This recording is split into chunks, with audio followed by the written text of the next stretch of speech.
Well, good morning. Today is July the 24th. It's a Friday, and it is for me and my wife a special day. It's our 43rd wedding anniversary. It's a joy to be coming to you today as we continue our study in the book of Isaiah. Our focus now is on Judah, the southern kingdom. As you remember, Israel, the northern 10 tribes, has already been defeated, taken into captivity by Assyria, and Sennacherib, the king of Assyria, has now laid siege to the cities of Judah.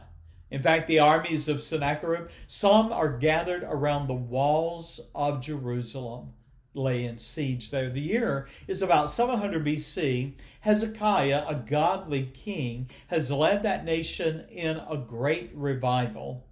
Our study today is Isaiah 37, 38, and 39, and Psalm 76. I've titled today's devotional, "And It Came to Pass."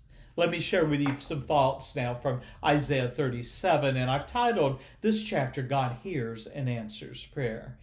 Now, Hezekiah had received the threats of war from Rabshakeh, the emissary of Sennacherib, the king of Assyria.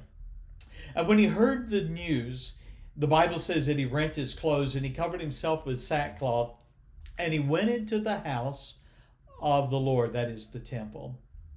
Desperate for an assuring word, Hezekiah sends messengers to Isaiah telling the prophet, this is a day of trouble and of rebuke and of blasphemy. Isaiah sent word to the king, assuring him, thus saith the Lord, be not afraid of the words that thou hast heard, that is the words of the enemy. Wherefore the servants of the king of Assyria have blasphemed me. And the Lord promised in Isaiah 37 and 7 that he would send a blast, that is literally a spirit that would trouble the king of Assyria. In fact, he would receive a rumor that would ultimately cause him to retreat to his home country. But Sennacherib, before he retreated, he renewed his threat against Jerusalem, and he mocked Hezekiah's faith in God, and he reminded the king of all the nations that had already fallen to his armies. After Hezekiah received Sennacherib's threat, the Bible says that king took the ladder to the temple and he spread it before the Lord and he prayed, O Lord our God, save us. Isaiah sent word to Hezekiah later in chapter 37 that the Lord had heard his petition of the king of Assyria, he shall not come into Jerusalem. And God goes on and he promises in verse 35, I will defend this city for my own sake. Now, Isaiah 37 concludes with the Lord sending an avenging angel that slayed 185,000 Assyrian soldiers. As a result of that great defeat, Sennacherib retreated to Nineveh, where he was soon slain by his own sons. Now, Isaiah 38, I've titled this, A Premature Obituary, Thou Shalt Not Die, or Thou Shalt Die. God wonderfully answered Hezekiah's prayer regarding Jerusalem. But soon after, there was another word that he received from the prophet Isaiah, and it was a sobering message. Isaiah 38 and verse 1, Isaiah told the king, set thine house in order, for thou shalt die and not live. Well, the reality of a sinner dying is not news.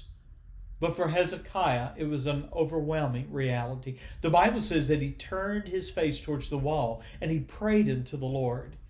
Isaiah 38 and verse 3, he wept sore. And he said, O Lord, I beseech you, have I walked before thee in truth and with a perfect heart, and have done that which is good in thy sight? In other words, Hezekiah pleaded, Lord, I've obeyed you.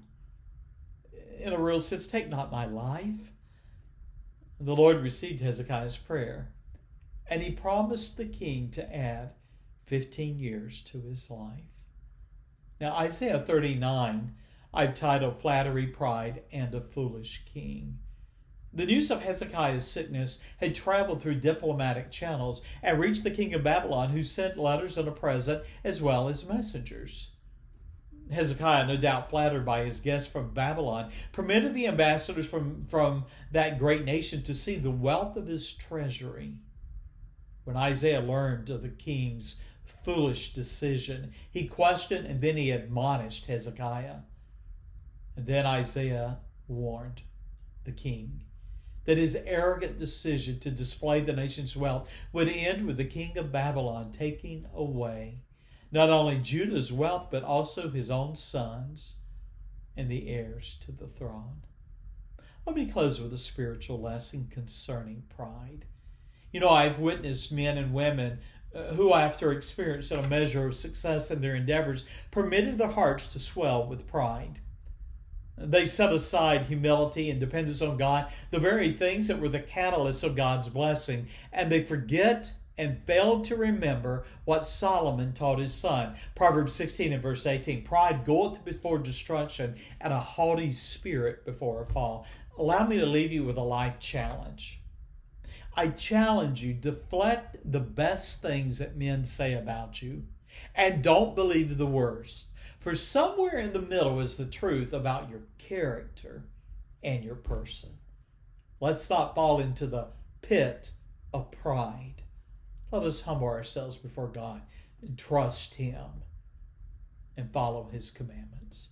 God bless you. Have a great day. Lord willing, I'll join you tomorrow morning. Bye-bye.